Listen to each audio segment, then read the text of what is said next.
tensions entre la France et l'Algérie. Comment, derrière le président algérien, ce sont des généraux qui dirigent le pays. Arrivé au pouvoir sur la vague du Irak, ce mouvement populaire de protestation qui avait obtenu la démission d'Abdelaziz Bouteflika en 2019, Abdelmajid Tebboune, 78 ans, a été réélu président de l'Algérie en septembre dernier par 84% des 43% d'Algériens ayant voté. Mais derrière lui, les militaires veillent. Qui dirige l'Algérie aujourd'hui? Question tout sauf anecdotique dans le contexte actuel. L'Algérie, 45 millions d'habitants, est désormais le plus grand pays d'Afrique depuis la partition du Soudan. Son armée la deuxième du continent et sa croissance économique se voit saluée par la Banque mondiale. Seulement voilà, si Abdelmajid Tebboune a été réélu à la présidence en septembre dernier, la réalité du pouvoir a toujours été plus opaque. À Alger, où personne n'a oublié que cet ancien préfet avait été adoubé par le général Salah, intérimaire de l'après-Bouteflika. En fait, le président Tebboune est la façade d'un courant qui a réussi à prendre l'ascendant sur lui dans l'appareil d'État, celui du chef d'état-major Saïd Changria, décrypte Karim Bey, historien et spécialiste de la politique algérienne. Saïd Changria, le véritable homme fort de l'Algérie, le résume également à l'écrit l'universitaire Jean-Pierre Filiu. Élu par moins de 10 millions d'inscrits sur 24 en décembre 2019, Abdelmajid Tebboune a d'abord eu pour mission de calmer les millions d'Algériens du Irak, qui défilaient tous les vendredis pour dénoncer l'incompétence, l'incurie, la corruption et la répression conduite par un FLN qui leur avait confisqué la révolution algérienne et ses espoirs. Détenu gracié, grand ménage parmi les corrompus les plus voyants du régime Bouteflika.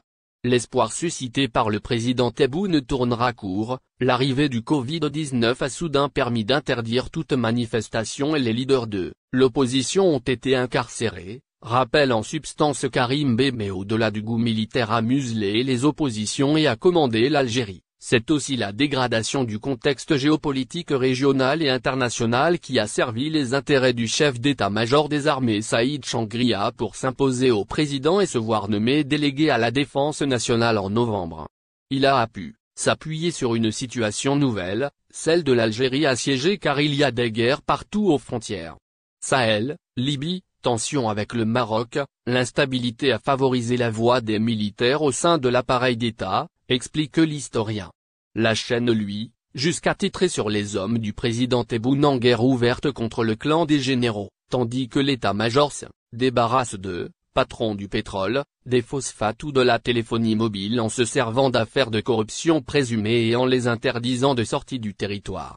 Un courant inspiré de Boumedienne pour autant, cette armée, héritière aussi de Mena Djebar, puissant chef du renseignement débarqué en septembre dernier, et des généraux retraités Khaled Nezzar et Mohamed Mdiane, plus celle de la libération. Issue de la guerre contre les islamistes de la décennie noire mais en voie de rajeunissement et de professionnalisation, avec 3 femmes promues générales. Aussi, elle porte un courant développementaliste qui s'inspire de Boumedienne.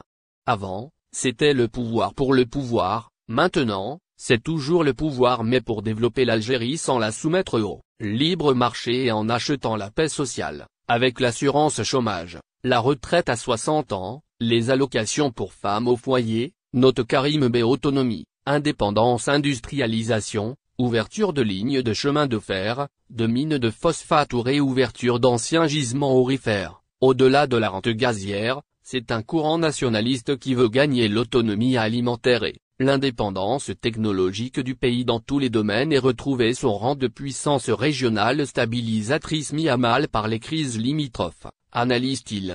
Sans se créer de nouvelles dépendances avec la Russie, la Turquie et la Chine, ses principaux partenaires, car elle diversifie ses contrats avec l'Europe, et ses achats d'armes avec l'Allemagne et le Royaume-Uni.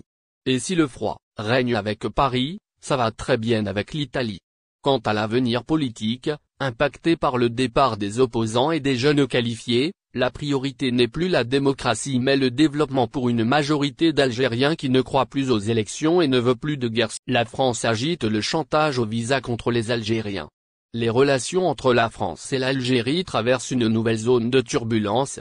Dans un contexte où les intérêts diplomatiques, économiques et migratoires se chevauchent, Paris semble vouloir utiliser l'attribution des visas comme levier de pression sur Alger. Cette posture, qualifié par certains d'ultimatum déguisé, suscite des critiques aussi bien en Algérie qu'en France. Ce n'est pas la première fois que la France adopte une telle politique. En 2021, Paris avait décidé de réduire drastiquement le nombre de visas accordés aux Algériens, invoquant un manque de coopération de la part d'Alger dans la reconduite de ses ressortissants en situation irrégulière. Cette décision avait provoqué une levée de boucliers en Algérie, où elle avait été perçue comme une atteinte aux droits des citoyens algériens et une tentative de pression politique. Après un apaisement relatif en 2022, marqué par la levée des restrictions sur les visas, l'affaire semble avoir été relancée récemment. Les propos tenus par des responsables français évoquant la possibilité de nouvelles mesures restrictives ont ravivé les tensions. Selon des sources diplomatiques, la France envisagerait de revoir à la baisse le nombre de visas accordés aux Algériens, tout en conditionnant son aide au développement à des engagements clairs de la part d'Alger. Un incident déclencheur, la dernière escalade de chantage au visa, remonte à un différend autour du renvoi d'un citoyen algérien de France. Selon les autorités françaises, ce dernier aurait dû être accepté par l'Algérie dans le cadre des accords bilatéraux relatifs à la gestion migratoire. Alger, de son côté, a refusé l'entrée de l'individu, arguant que les procédures légales et administratives n'avaient pas été respectées par Paris. Ce refus a provoqué une réaction musclée de la part des responsables français, certains allant jusqu'à évoquer une possible suspension de certaines facilités accordées aux Algériens en matière de visa. Une telle décision, si elle venait à être appliquée, pourrait affecter les relations bilatérales déjà fragiles entre les deux pays. Réaction en Algérie au chantage au visa en Algérie. Ces déclarations ont été perçues comme une tentative de chantage. Le ministère des Affaires étrangères a dénoncé une campagne de désinformation et de manipulation, orchestrée par certains cercles politiques français. Alger insiste sur le respect des accords bilatéraux et condamne ce qu'elle considère comme une instrumentalisation des visas à des fins politiques. Les médias et l'opinion publique algérienne n'ont pas manqué de réagir.